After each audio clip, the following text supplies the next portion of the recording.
আসসালামু আলাইকুম রহমতুল্লাহ বারাকাত। এর পূর্ব মুহূর্তে আমরা কিছু দিনের কথা আলোচনা করব, আর বিশেষ করে রমজানের প্রথম দিকে রোজা, রমজান আর রমজান মাসের সাথে সম্পর্কিত ইবাদত বন্দেগী নিয়ে আলোচনা করব।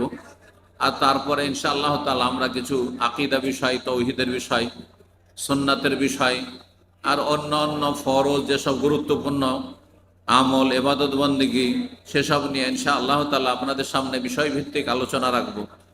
আজকে আমরা আলোচনা করব রোজার ফজিলত সম্পর্কে।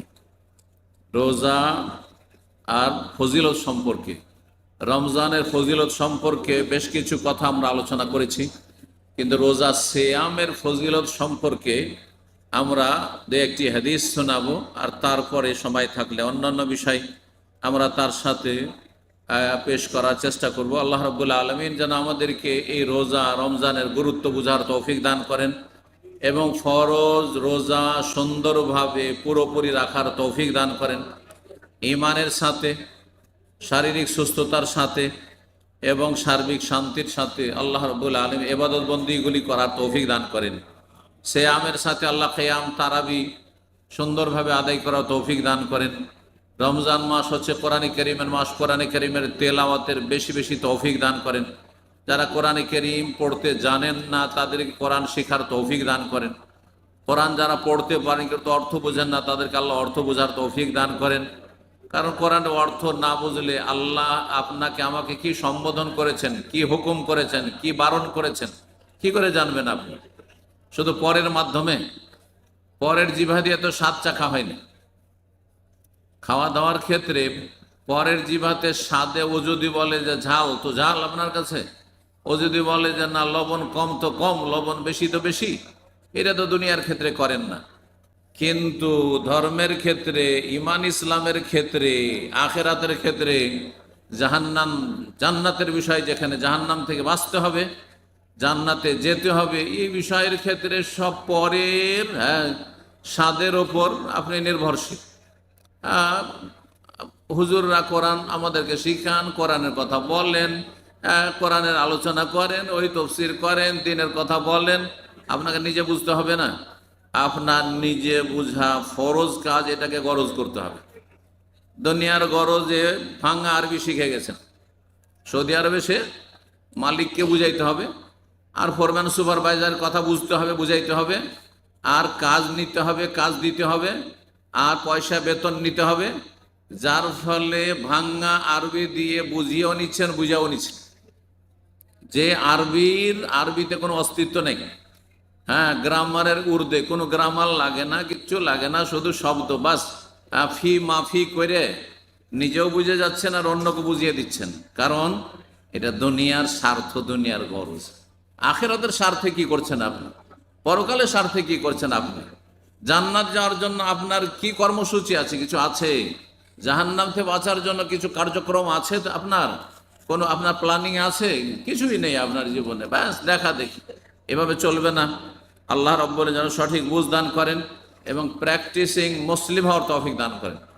প্র্যাকটিসিং মুসলিম আজকালকার ভাষায়, তার মানে আপনি এলেম শিখবেন, আর যা শিখবেন সেই অনুযায়ী আমল করবেন, সে অনুযায়ী আকীদায় যদি ভুল ভ্রান্তি থাকে পরিবর্তন করবেন, আর আপনি অগ্রগামী হবেন এবং ফরজ ওয়াজিবের সাথে সুন্নত নফল আদায় করবেন এবং সমস্ত রকমের সন্দেহ, হারামের যেখানে সংশয় সন্দেহ রয়েছে সেখান থেকে আপনি দূরে থাকবেন। তো রমজান মাসের সিয়ামের ফজিলত সম্পর্কে, অন্য রোজা, নফল সুন্নত রোজা, অন্য মাসের রোজা আর রমজানের রোজা, রমজানের রোজার ফজিলত অন্য রোজার চাইতে অনেক গুণে বেশি, অনেক গুণে বেশি। যেমন সুন্নত নামাজের চাইতে ফরজ নামাজের অনেক গুণে ফজিলত বেশি,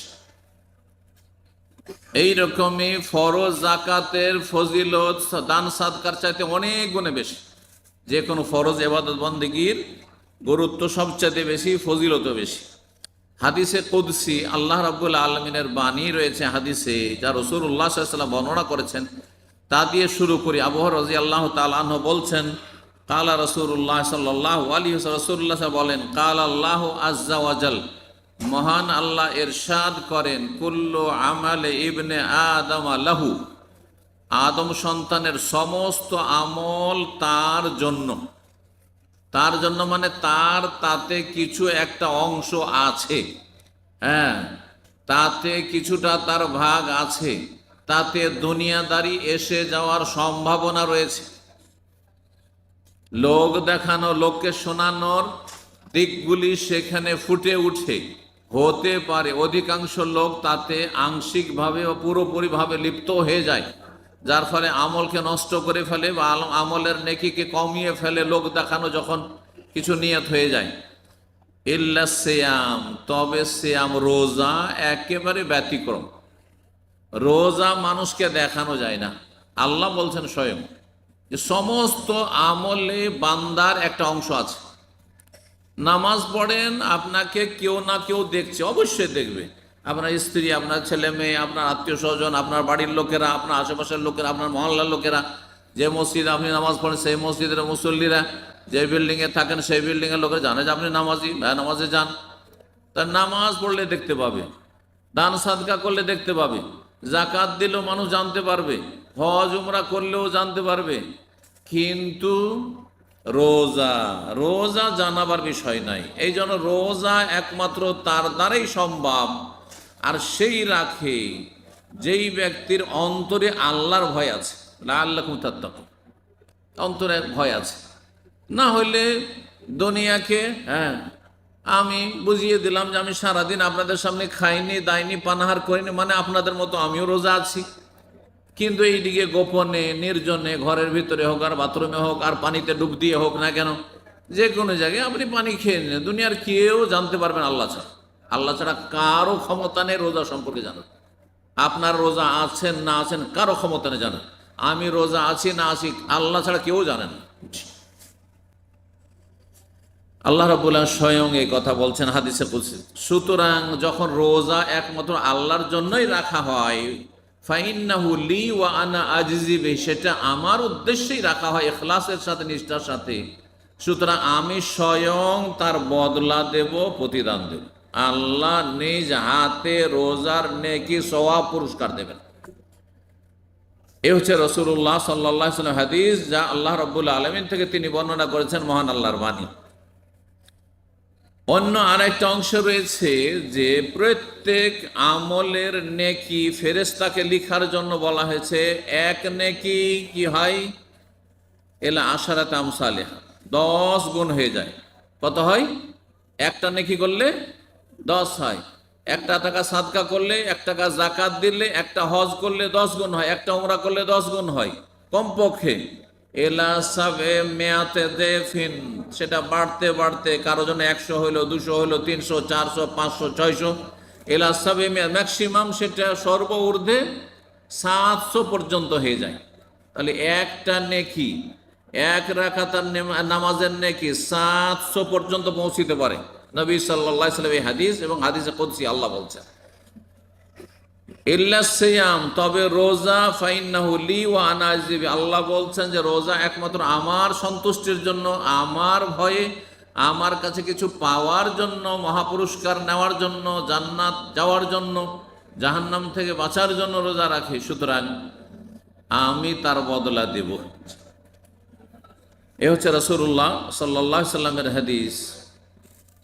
আল্লাহ বলছেন এই হাদিস কুদসিতে, ইয়াদা ও শাহওয়াতাহু ওয়া তুআমুহু মিন আজালি, একজন রোজাদার ব্যক্তি তার কাম বাসনা, তার যৌনাচার স্ত্রীর সাথেই আছে, একই সাথে থাকছে, কিন্তু সেই ব্যক্তি সারাদিন যৌনাচার থেকে বিরত থাকছে।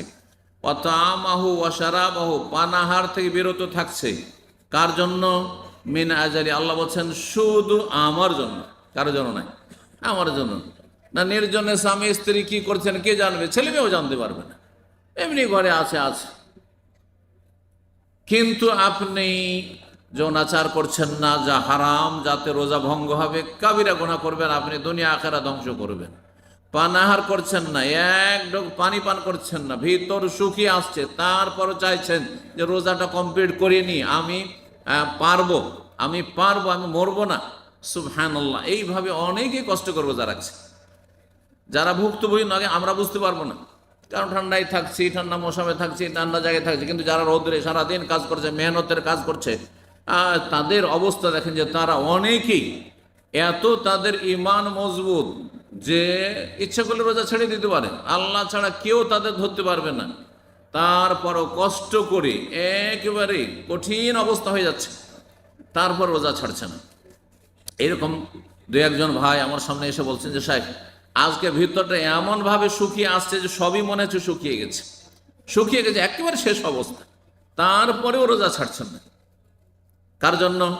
আল্লাহর জন্য। সুতরাং স্বয়ং আল্লাহ তার বদলা দেবেন। রাসূলুল্লাহ সাল্লাল্লাহু আলাইহি সাল্লাম আরো এই হাদিসটিতে বলছেন, ওয়াসিয়ামু জান্নাতুন, রোজা হচ্ছে ঢালের মতো, বর্মের মতো। ঢাল কি করে? যখন ঘোড়ার পিঠে যুদ্ধ ছিল, উটের পিঠে যুদ্ধ ছিল, তখন এক হাতে তরবারি আর এক হাতে ঢাল ধরে থাকতো, যে শত্রু যখন আঘাত করবে তখন ঢাল দিয়ে প্রতিহত করবো বা নিজেকে আত্মরক্ষা করব, আত্মরক্ষা করে নিজেকে রক্ষা করব। তো এই রোজা হচ্ছে ঢালের মতো। ঢাল দিয়ে যেমন যোদ্ধা, একজন মুজাহিদ আল্লাহ রাস্তার, নিজেকে দুশ্মন থেকে রক্ষা করে, নিজের প্রাণকে রক্ষা করে, নিজের ওপর আক্রমণকে প্রতিহত করে, আক্রমণ থেকে নিজেকে রক্ষা করে, ঠিক তেমনি রোজাদার রোজা রাখলে সেই ব্যক্তি শয়তানের সাথে লড়াই করে শয়তান থেকে প্রতিরক্ষার ব্যবস্থা করে, ডিফেন্সের ব্যবস্থা করে। শয়তান তাকে বিভ্রান্ত করতে পারবে না যদি সত্যিকার ইখলাসের সাথে রোজা রাখে। আর একটি অর্থ হচ্ছে যে রোজা ঢালের মতো। সুতরাং যেমন ঢাল যেমন যোদ্ধাকে রক্ষা করে, তেমনি রোজা মানুষকে গোনা থেকে বাঁচার জন্য প্রশিক্ষণ দিয়ে থাকে। সারাদিন ধরে আপনি এত সুন্দর সুন্দর খাবার, এত সুন্দর সুন্দর পানি এবং পানীয় জুস ইত্যাদি, চা কফি, কত রকমের আপনার অভাব নাই ঘরে, তারপরেও কিছুই খাচ্ছেন না, এক ফোঁটাও খাচ্ছেন না, একটা দানাও খাচ্ছেন না আপনি। কিসের জন্য? যে এটি হারাম গুনার কাজ। রোজার দিনে এই ভালো জিনিসগুলি যদি খাই, তাহলে যেগুলি সব সময় হারাম, সুদ খাওয়া শুধু রমজানে হারাম, না সারা বছর হারাম, সারা জীবন হারাম, তাই না?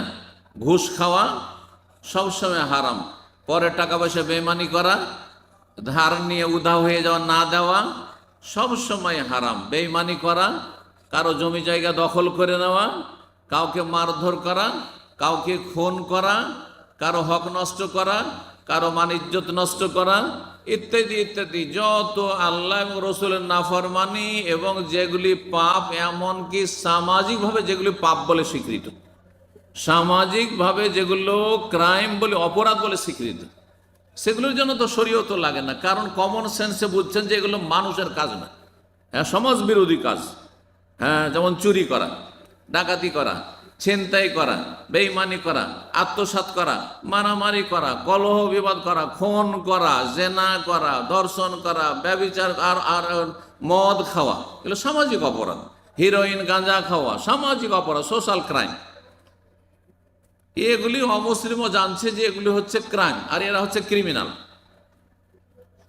কিন্তু ইসলামে শুধু এগুলি ক্রাইম নয়, এছাড়াও ইসলাম যেহেতু জীবনের প্রতিটি দিককে সামিল, ইসলাম হচ্ছে পূর্ণাঙ্গ জীবন বিধান, সুতরাং ইসলামে আকীদা নষ্ট করলে সবচাইতে বড় ক্রিমিনাল।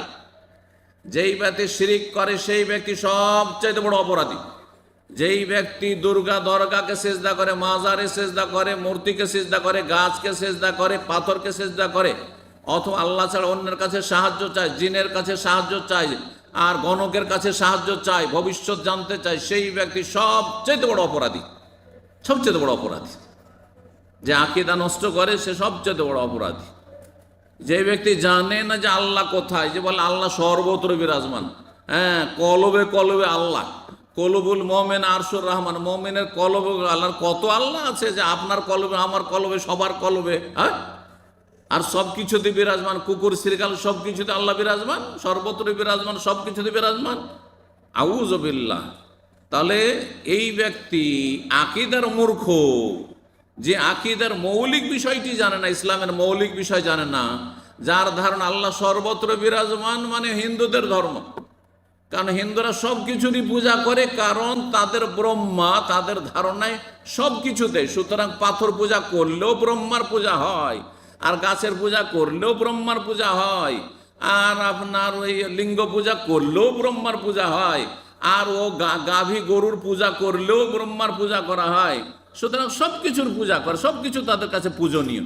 বাপও তাদের কাছে পূজনীয়, মাও তাদের কাছে পূজনীয়, আমাদের কাছে পূজনীয় না। হ্যাঁ, তাদের আনুগত্য করা ফরজ, কিন্তু তারা তাদের এবাদত চলবে না। একমাত্র এবাদত কার জন্য?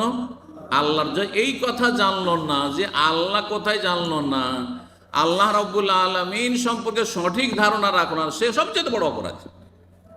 যে রসুল সম্পর্কে সহি কথা জানলো না, রসুল সম্পর্কে ভ্রান্ত কথা জানে, সে সবচেয়ে বড় অপরাধী।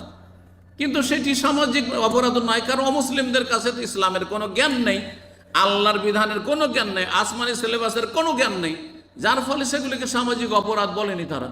না হলে এগুলি সবচেয়ে বড় অপরাধ। যেই ব্যক্তি রসুলের হক নষ্ট করলো, সে আমার হক যে নষ্ট করে তার চেয়ে বড় অপরাধী। হ্যাঁ, সে তার চেয়ে বড় অপরাধী। কারণ রাসূলুল্লাহ সাল্লাল্লাহু আলাইহি ওয়াসাল্লাম বিশ্বের সমস্ত মানুষের জন্য হিতাকাঙ্ক্ষী।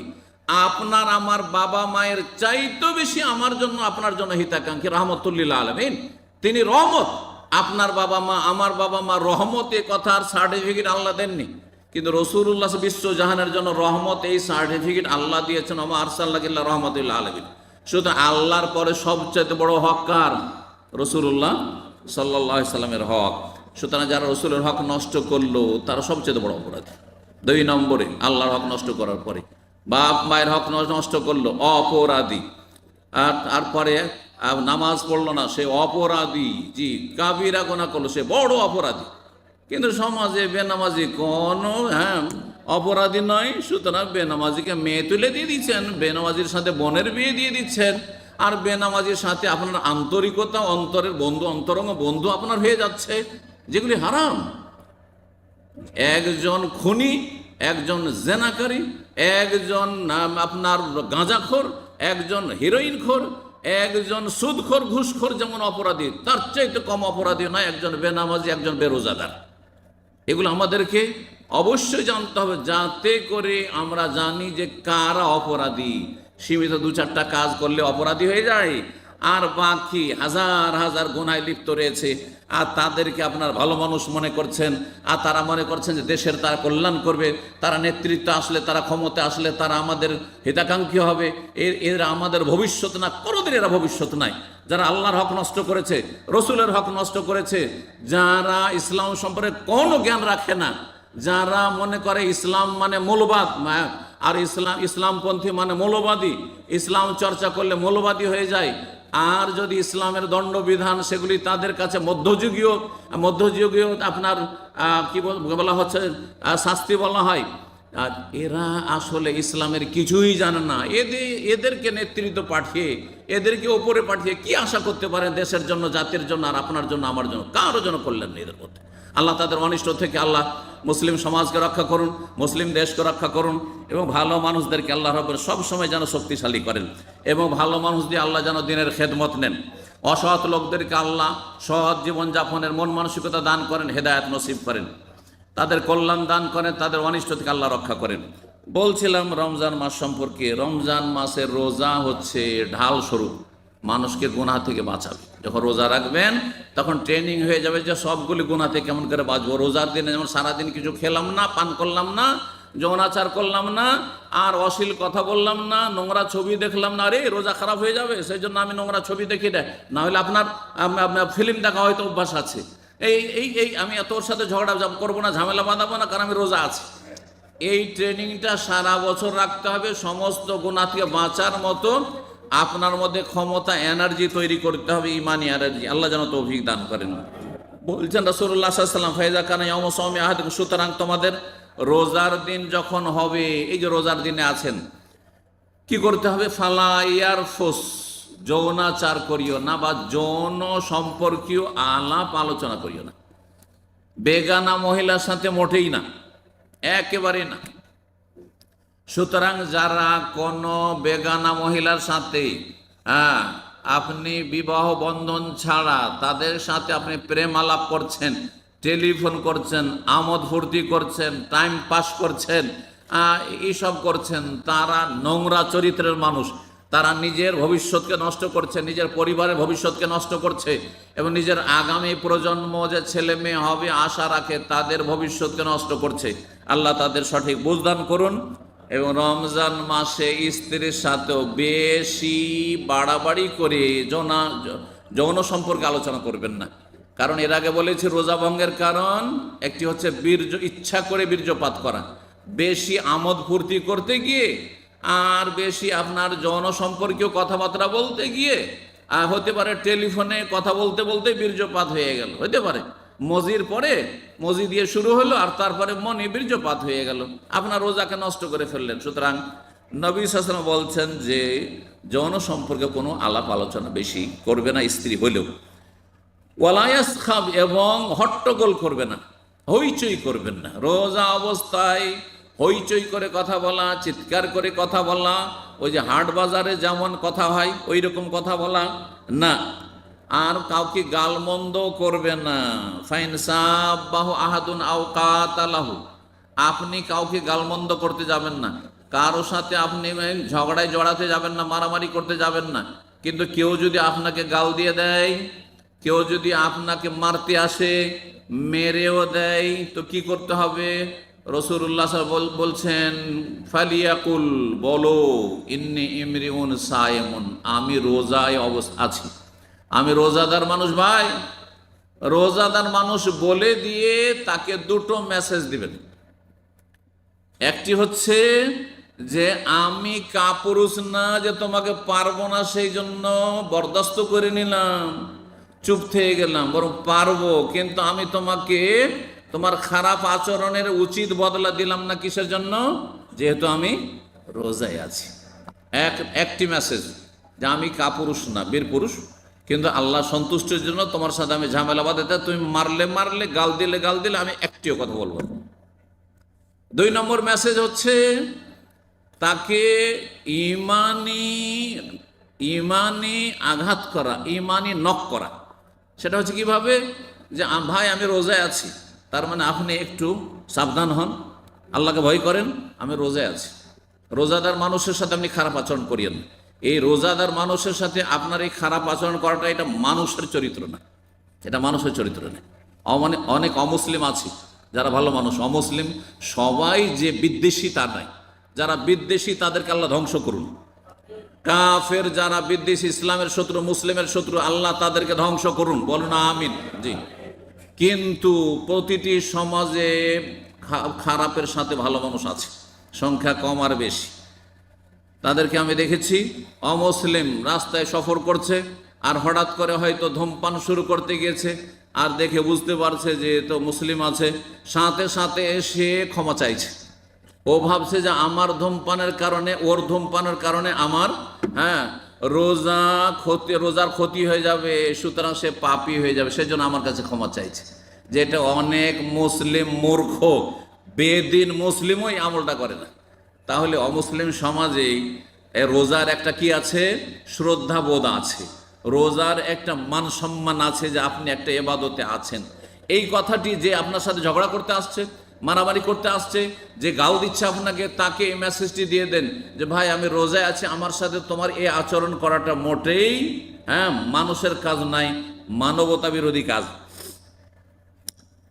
তারপরে রাসূলুল্লাহ সাল্লাল্লাহু আলাইহি ওয়াসাল্লাম বলছেন ওয়াল্লাযী নাফসু মুহাম্মাদিন বিয়াদি, সে আল্লাহর কসম করে বলছি যার হাতে মুহাম্মদ সাল্লাল্লাহু আলাইহি ওয়াসাল্লামের জীবন রয়েছে, লা খালুফু ফামিস সাইব আতিয়াবু ইনদাল্লাহি মির রিহিল মিস্ক, রোজাদারের মুখের ঘ্রাণ, পেট খালি হওয়ার কারণে যে মুখে যে ঘ্রাণ হয় বা মুখে যে একটু দুর্গন্ধ হয় সন্ধ্যাবেলার দিকে ইফতারির পূর্ব মুহূর্তে, সেটি আল্লাহর কাছে কিয়ামতের দিনে মৃগ নাভির মূল্যবান আতরের চাইতে বেশি সুগন্ধিময়। এত আল্লাহ ভালোবাসেন। রাসূলুল্লাহ সাল্লাল্লাহু আলাইহি ওয়াসাল্লাম আলিস সাইম ফারহাতান, রোজাদারের দুটো খুশির সময় রয়েছে। একটি খুশি হচ্ছে কখন? এই ইফতার করার সময়, যে আমি আজকে চতুর্থ রোজা কি করলাম, কি করলাম, কমপ্লিট করলাম আলহামদুলিল্লাহ, 4টি রোজা হলে একটা খুশি, এই খুশি। খেতে পেয়ে খুশি নাই, রোজা কমপ্লিট করতে পারলাম এই জন্য খুশি, রোজা ইফতারের সাথে সাথে। আর একটি খুশির মুহূর্ত হচ্ছে ইনদা লিকায়ে রব্বিহি, যখন আল্লাহর সাথে হাসরের ময়দানে মোলাকাত হবে একজন মুমিন মুসলিম রোজাদারের, তখন যে আল্লাহ মহাপুরস্কার দিয়ে সম্মানিত করবেন, তাতে অত্যন্ত খুশি হবে। নবী সাল্লাল্লাহু আলাইহি সাল্লাম আরও বলেছেন রোজাদার সম্পর্কে, যে রোজাদারের জন্য স্পেশাল একটি দরজা রয়েছে জান্নাতের। সে দরজার নাম কি? রাইয়ান। মাশাআল্লাহ, এই হাদিসটা সবাই জানেন, কিন্তু এটা দেখেছি যে আমাদের দেশের মানুষ নামাজ রোজা না জানলে অন্তত জানে যে রোজাদারের জন্য স্পেশাল ভিআইপি একটা গেট আছে জান্নাতে, ওর নাম হচ্ছে রাইয়ান। রাইয়ান নাম কেন? এই দরজার নাম রাইয়ান কেন? হাদিসে আছে যে যারা বেশি বেশি নামাজ পড়েছে, মানে ফরজের পরে বেশি বেশি নফল সুন্নত পড়েছে, তাদেরকে বাবুস সালাত দিয়ে ডাকা হবে। যারা আপনার দান সাদকা বেশি বেশি করেছে, বাবুস সাদাকা, ওর নাম সাদাকা। যারা জিহাদ করেছে তাদেরকে বাবুল জিহাদ দিয়ে ডাকা হবে। এইভাবে বিভিন্ন এক একটি দরজা, 8টি দরজার আলাদা আলাদা নাম। কিন্তু রোজা যে বেশি বেশি রেখেছে, ফরজ রোজার সাথে নফল রোজা যে বেশি বেশি রেখেছে, আর ফরজে কোনোদিনই ঘাটতি করেনি, তাকে ডাকা হবে বাবু সিয়াম। বলেননি, কি বলেছেন? বাবুর রাইয়ান। এই জন্য বলেছেন রাইয়ুন মানে হচ্ছে পানি পান করার পরে যেটা বলা হচ্ছে সিক্ত হওয়া। জি হ্যাঁ, সিক্ত হওয়া। শরীর শুকিয়ে এসেছে সারাদিন রোজা রেখে, আর তারপরে যে শরীরটা সিক্ত হচ্ছে, আর আপনি পানি খাওয়ার পরে যে একটু তৃপ্তি পাচ্ছেন, যে আমার শরীরটা এখন আরাম পেয়েছে, এখান থেকেই নামকরণ হয়েছে এই দরজার, জান্নাতের বাবুর রাইয়ান। স্পেশাল গেট দিয়ে আল্লাহ রাব্বুল আলামিন যারা রোজাদার তাদেরকে জান্নাতে নিয়ে যাওয়ার নির্দেশ দেবেন ফেরেশতা মালায়েকাকে। রোজা যারা রাখেন না তারা শুনেন ভালো করে। আরও দুঃখের বিষয় যে এক সময় দেখেছি, আল্লাহ না করে এই এখন ঠান্ডার মৌসুম আর ছোট দিন, মাত্র 13 ঘন্টা, এক সময় 17 ঘন্টা রোজা রেখেছিল। 17 ঘন্টায় দামামে রোজা রেখেছি। আর কি গরম এখানকার, আর কি হিউমিডিটি, আপনাদের তো জানা আছে যারা পুরাতন মানুষ, এখানে কি গরম আর কি একটা অশান্তি গরমে। তো সেই সময়গুলিতে বা গত বছরগুলিতে, এমনকি এই দিনও যারা বেদিন তারা এখনো রোজা ছাড়তে পারে, রোজা রাখে না, আর ইফতারিতে এসে ইফতার খায়। এইরকমও খবর আমাদের কাছে আছে। তাদের রুমমেটদের থেকে, তাদের বিল্ডিংয়ে যারা বসবাস করে, এক ভাই এসে বলছে এই কয়েক বছর আগে এইরকম ইফতার কামবে এই জায়গায়, বলছেন যে শেখ আমার বিল্ডিংয়ে আমার ছাড়া কেউ রোজা রাখেন। ইন্না লিল্লাহ। আচ্ছা, তারপরে জানেন যে সবাই এখানে ইফতার করতে আসে। ইন্না লিল্লাহি ওয়া ইন্না ইলাইহি রাজিউন। মানে হারামের উপরে হারাম, অপরাধের ওপর অপরাধ, গুনার উপরে গুনাহ। চিন্তা করুন তো দেখি, এক তো রোজা রাখেন না, বড় কাবিরা গুনাহ, তারপর রোজাদারদের খাবার এখানে আপনি বিনা রোজায় আপনি হারাম খেতে আসছেন। ভালো করে শোনেন, রোজা না রাখলে কি শাস্তি রয়েছে। জিবরাইল আলাইহিস সালাম একদিন রাসূলুল্লাহ সাল্লাল্লাহু আলাইহি ওয়াসাল্লামের কাছে আসলেন। নবী সাল্লাল্লাহু আলাইহি ওয়াসাল্লাম সেই সময় মেম্বারে চাপছিলেন। নবী সাল্লাল্লাহু আলাইহি ওয়াসাল্লাম মেম্বারের সিঁড়ি কয়টি ছিল? 3টি সিঁড়ি ছিল। প্রথম ধাপে চাপলেন, বলেন আমিন। দ্বিতীয় ধাপে চাপলেন, আবার বলে আমিন। তৃতীয় ধাপে চেপে বসলেন, তখন বলছে আমিন। ফাকালা আমিন আমিন আমিন। সাহাবীরা বুঝতে পারলেন রহস্য। আমিন মানে কি? আমিন মানে কবুল করো, আল্লাহ কবুল কর, ইস্তাজিব। আমিন মানে হচ্ছে আল্লাহ তুমি কবুল করো। তো সাহাবীরা জিজ্ঞেস করলেন না বুঝতে পেরে, যে ইয়া রাসূলুল্লাহ ইন্নাকা সাইতাল মেম্বারা, এক্ষুনি আপনি মেম্বারে চাপলেন আর বলেন আমিন আমিন আমিন, কেন?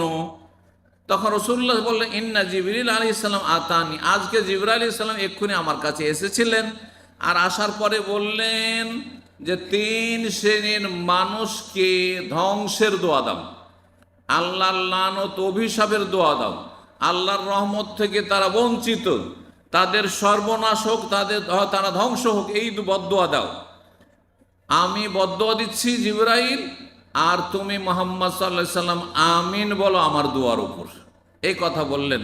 তখন আমি এই 3টি গুনার ক্ষেত্রে আমিন আমিন আমিন বললাম, যে যারা এই রকমের পাপী তাদেরকে তুমি ধ্বংস করো, তাদেরকে রহমত থেকে বঞ্চিত করো এবং তাদের সর্বনাশ হোক। জি, বললেন মান আদরাকা শাহরা রমজান, তার মধ্যে একজন অপরাধী, এক শ্রেণীর অপরাধী, যেই ব্যক্তি রমজান মাস পেল, ফালা ইউগফার লাহু, রমজান মাস এলো আর এক দুই করে গোটা রমজান মাস শেষ হয়ে চলে গেল, কিন্তু তার গোনা মাফ হলো না। গত বছরের গোনা, তার আগের বছরগুলির গোনা, সব গোনার বোঝা থেকেই গেল, গোনার ক্ষমা নিতে পারল না। ফাদাখালান নারা, সুতরাং সেই ব্যক্তি জাহান্নামে যাক। ফাআবাদাহুল্লাহ, আল্লাহ তাকে তার রহমত থেকে দূর করে দিক। কুল আমিন, জিবরাইল বললেন হে নবী তুমি আমিন বলো। ফাকুল তো আমিন, নবী সাল্লাল্লাহু আলাইহি ওয়াসাল্লাম বললেন যে আমি তখন আমিন বললাম। শুনলেন বদদুয়াটি? যারা রোজা রাখে না এ রমজানের দিনে, অথচ এমন রোগী নয় যে রোজা রাখলে তার রোগ বেড়ে যাবে। শুনে রাখেন, কখন আপনার জন্য ছাড় আছে, রোজা রাখলে রোগ বেশি বেড়ে যাবে, সুগার লেভেল কমে গিয়ে মরে যাওয়ার ভয় আছে, এমন যদি হয়,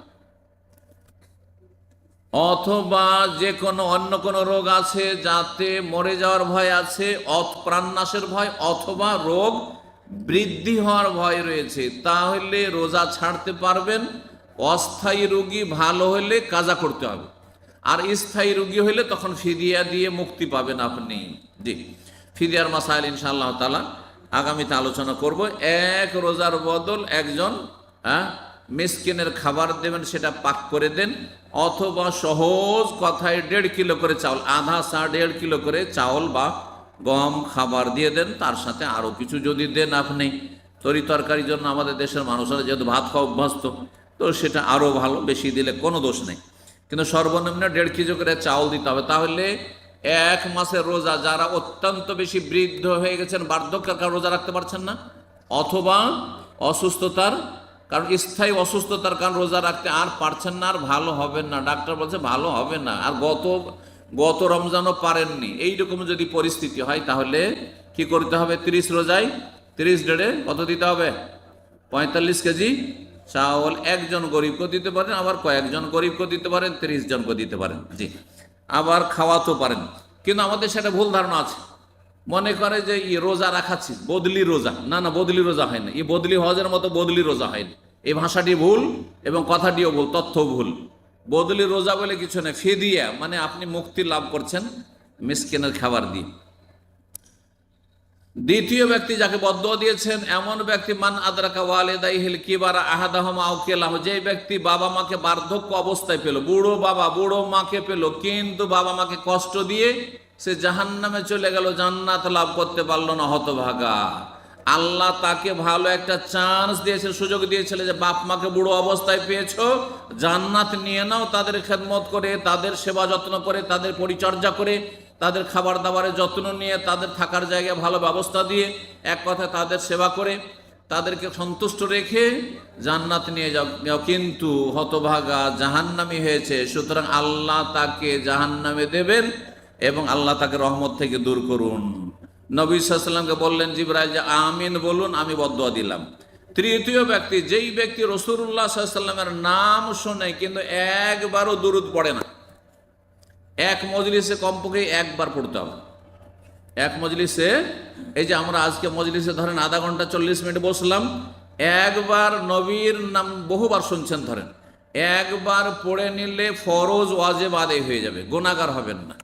আর প্রত্যেকবার যখনই নবীর নাম আসবে তখন যদি বলেন ছোট্ট দুরূদ সাল্লাল্লাহু আলাইহি ওয়াসাল্লাম, তাহলে আপনি অনেক লাভ করলেন, অনেক বেনিফিট আপনার হইল। একবার নবীর জন্য দোয়া করলেন, দুরূদ হচ্ছে নবীর জন্য দোয়া, আর কত গুণ পেলেন? 10 বার আল্লাহর রহমত নাজিল হবে, 10 গুণ আল্লাহর পক্ষ থেকে আপনি বেশি পাবেন। নবী সাল্লাল্লাহু আলাইহি ওয়াসাল্লামের হাদিস, মান সাল্লা আলাইয়া সালাতান ওয়াহিদা, যে ব্যক্তি আমার উপরে একবার দরুদ পাঠ করবে, সাল্লাল্লাহু আলাইহি বিহা আশার, আল্লাহ তার উপর 10 গুণ রহমত বর্ষণ করবেন, বা 10 বার করে রহমত বর্ষণ করবেন।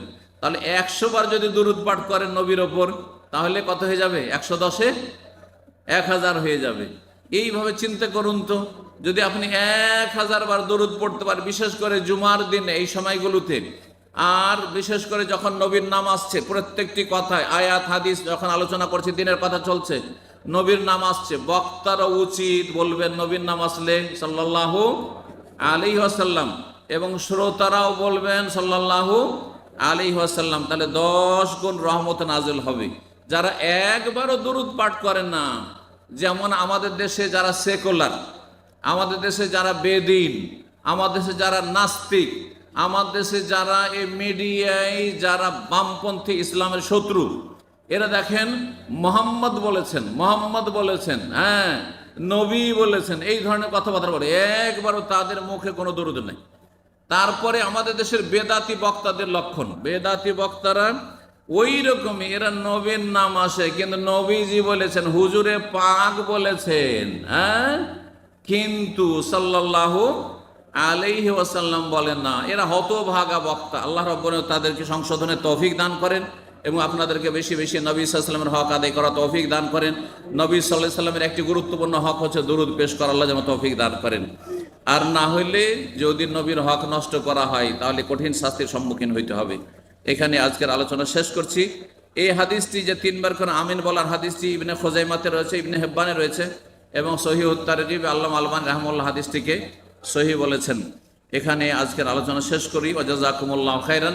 এখন শেষ মুহূর্তে আপনারা বেশি বেশি দোয়া করেন। এই সময়টি দোয়া কবুলের সময়। দিন দুনিয়ার সার্বিক কল্যাণ আপনি আল্লাহর কাছে চাইতে পারেন।